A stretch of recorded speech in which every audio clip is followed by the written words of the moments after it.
ఇటీవల నా శరీరంలో ఏదో తేడాగా ఉంది, తెలియని వెయిట్ లాస్ ఉంది. లాస్ట్ 3 monthsలో నేను మోర్ దెన్ 10% వెయిట్ లాస్ అయ్యాను.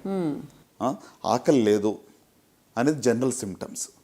అంటే మన శరీరము మనతో మాట్లాడుతుంది. Correct. Your body is talking to you. Listen to so me listen to your body. Simple.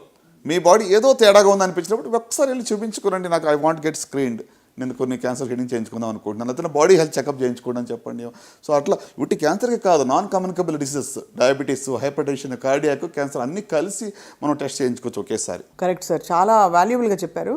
అయితే సార్ ఒక మాట, ఈ క్యాన్సర్ని మరింతగా పెంచే కండిషన్స్లో is stress one of them, diabetes, hypertension are they one of them? అంటే chronic diseases, non communicable disease like diabetes కానివ్వండి, కార్డియాక్ కానీ, ఇవన్నీ కూడా in one or the other way impact. అంటే వాటి వల్లనే ఇది వస్తుందని నేను చెప్పలేను. ఇప్పుడు stress is also one of the carcinogen. ఇటీవల మీరు డేటా చూస్తుంటే డెఫినెట్గా స్ట్రెస్ వల్ల 100% క్యాన్సర్ వస్తుందని ప్రూవ్ ఎక్కడ చేయడం కష్టం. అది అంటే మనకి ఎలాంటి ఎవిడెన్స్ డైరెక్ట్గా దొరకదు, బట్ ఇండైరెక్ట్గా definitely stress is also one of the risk factors మనం చెప్పవచ్చు. సో అలాగనే ఇప్పుడు క్రానిక్ అదర్ డిసీజెస్ లైక్ డయాబెటీస్లో ఇమ్యూనిటీ లో ఉంటుంది, షుగర్ లెవెల్స్ ఆర్ హై ఉంటున్నాయి.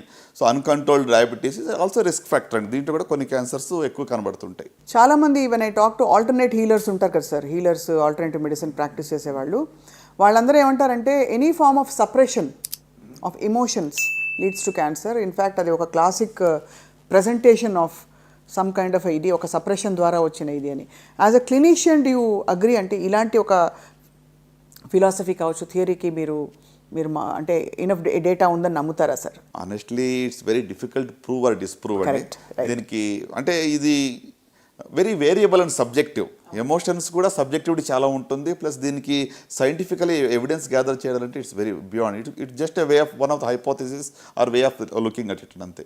కానీ మొత్తానికి సార్ కాషన్ అండ్ అలాగే ర్యాపిడ్ చేంజెస్ బాడీలో అవుతే గమనించుకుంటూ ఉండడం అనే ప్రాథమిక లక్షణాలు, అలాగే స్క్రీనింగ్, ఎవరెవరు ఏ స్క్రీనింగ్ చేయించుకుని కొన్ని క్యాన్సర్ల బారిన పడకుండా అయినా కాపాడుకోవచ్చో అద్భుతంగా వివరించారు డాక్టర్ చిన్నబాబు సుంకపల్లి గారు. Thank you so much sir.